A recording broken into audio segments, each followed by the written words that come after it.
Could you read Self-Possession?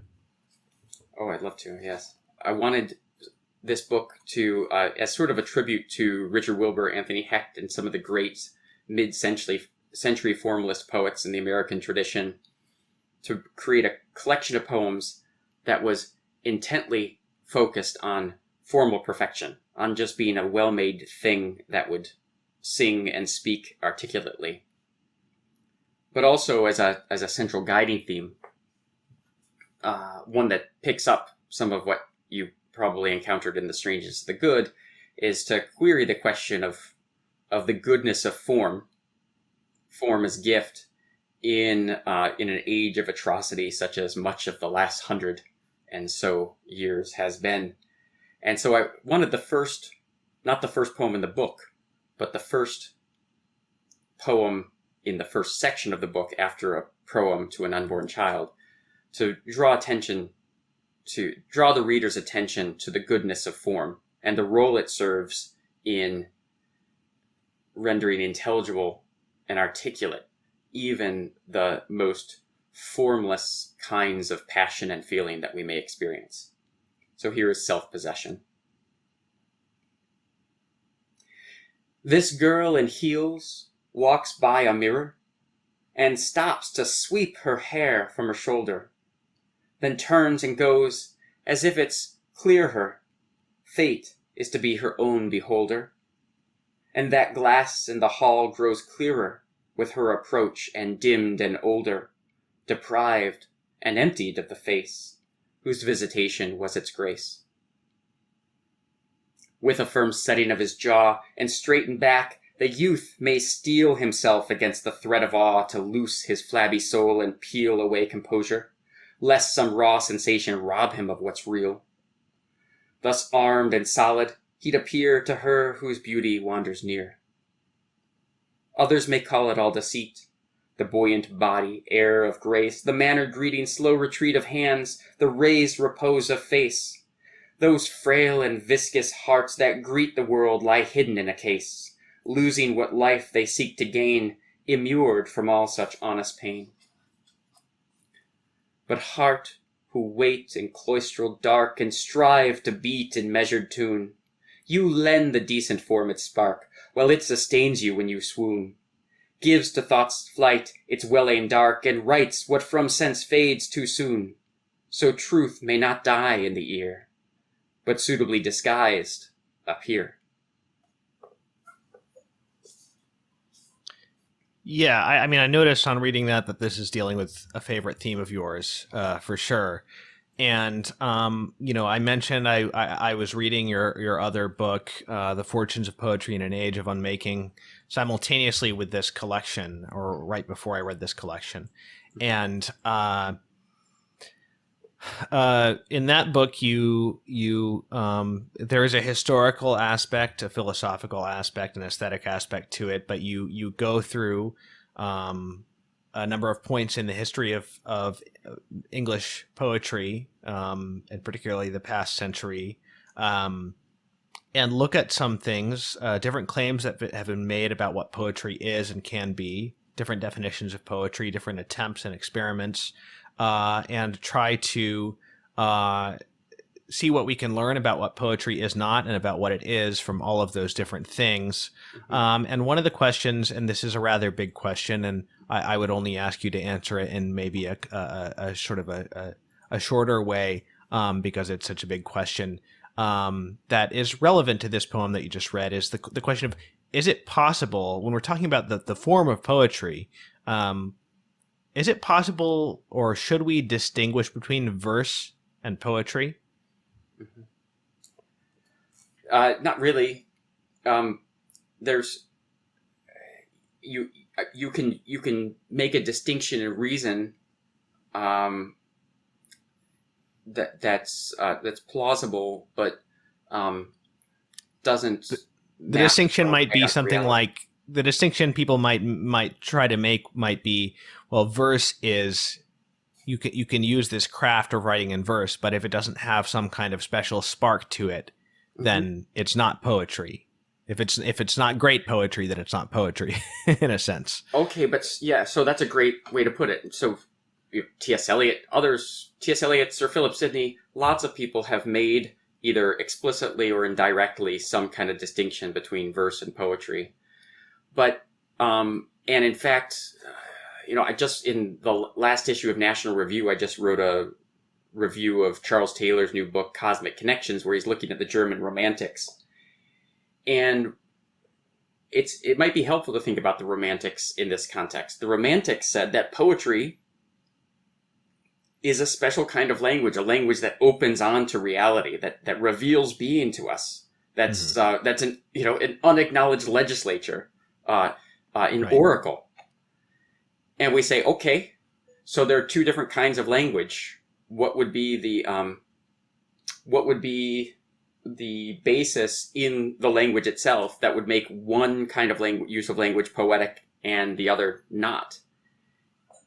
And the answer generally seems to be, well, it's intense, or it's figurative and metaphorical. And that's not the worst of all answers. It's true that figurative language opens up the world to us. And in fact, that the kind of wit, the kind of connecting of seemingly disparate things that every act of figural language attempts is in fact a way of knowing the world. Not just illustrating the world the way an ornamental simile or metaphor might, but actually revealing the world to us, helping us to see in a sort of hieroglyphic or iconic single unity something that wasn't apparent to us before, or could only be understood at greater length and after greater reflection if we didn't see it crisply expressed that way. But poetry shares the use of metaphor and figure of speech with prose. Aristotle treats figurative language as a adjunct or aspect of rhetoric, not because it's not proper to poetry, but because it's common to all uses of human language, good rhetoric and good poetry. So what's distinctive about poetry? Well, there are several things, but one of them is this presence of verse. And we say, we don't say this. Sir Philip Sidney will say, thinking he's following Aristotle faithfully, well, isn't verse just kind of a garment? Isn't it just kind of an ornament or something that's tacked on to these other uses of language? And the answer of all of human tradition is no. that poetic speech is the first significant speech, the first memorable speech, the first figurative speech, precisely because the very act of arranging syllables so that they become metrical is itself an act of figural language. It's embedding a figure, a measured form, into language. And for the ancients, this was the whole mystery. And it is mysterious because think about what's going on there. On the one hand, we are just intuitively musical beings. We are just by nature desiring to form rhythm and conform our movements and our sounds to rhythm. We just spontaneously start singing songs. And I know you sent me that passage from the Laws the other week. And in Plato's Laws, he talks about it's not the most elegantly expressed thing, but he says children just desire to jump and bounce around. Right. So by introducing the pattern of music, that random, erratic, unpredictable Tigger-like bouncing suddenly becomes ordered and processional and rhythmic, and it becomes dance. And it's through the introduction of music. It's through specifically the numerical introduction of music. That is to say, the measuring of rhythm and melody. So also in speech, the measuring of syllables, the measure of rhythm through meter. That's where the mystery begins, precisely because on the one hand, there's something deeply instinctive, intuitive, and mesmerizing about ordered rhythm. But there's also something consummately intellectual, mathematical, and fully human and artificial about that imposition of measure on our words. And in fact, words themselves are artificial, right? So to have ordered, rhythmic, metrical speech is, on the one hand, part of the artifice of the speech that we create, but it's natural to human beings to speak words. It's natural to human beings to sing and dance.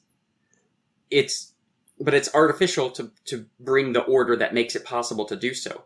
And so we're at this boundary line, or really this mutual immersion of art and nature, of instinct and intellect, of what we do and the things that we're inspired to do by God every time we encounter poetic meter. And so I just think this answers much more satisfactorily than the romantic idea of metaphor. What makes poetry poetry? What makes it an art form? It's at the level of verse. Now, I've gone on a little bit long here, but let me just offer one quick observation. Let's say, as is very easy to do, we read one poem in good verse and another poem in good verse, and we see that one is profound and powerful, and the other is not very interesting. Well, depending on the poem, we would still want to call them both poems, and chances are the artist who's made the less interesting poem nonetheless may have done some somewhat profound things just by the ordering of language.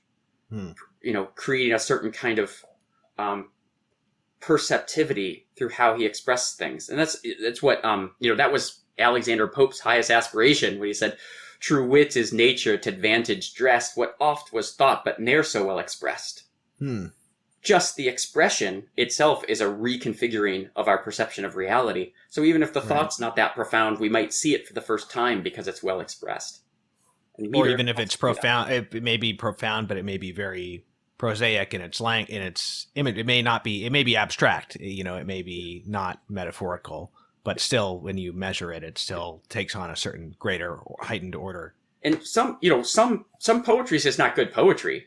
And people want to decry it by saying, well, it's verse, but it's not poetry. That was the idea in T.S. Eliot.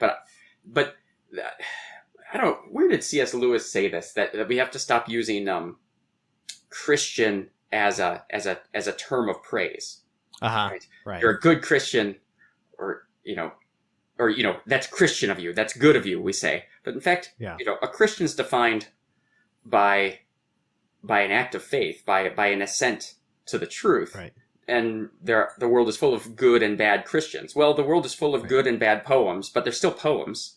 Right. But you can, of course, you can talk about things as meeting the minimum or the maximum potential. And so you could say that's very Christian of you, meaning that this is actually the maximal meaning of what, a Christian is and ought to be. This is the potential fulfilled of what that word means. Yeah, we have to recognize that like when we talk about being inhuman, versus the question of when human life begins, two very different, questions. Yeah. You're being inhuman it's nobody's saying you're not human. It's that you're doing it poorly. And yes, exactly. So also with the transcendentals, for instance,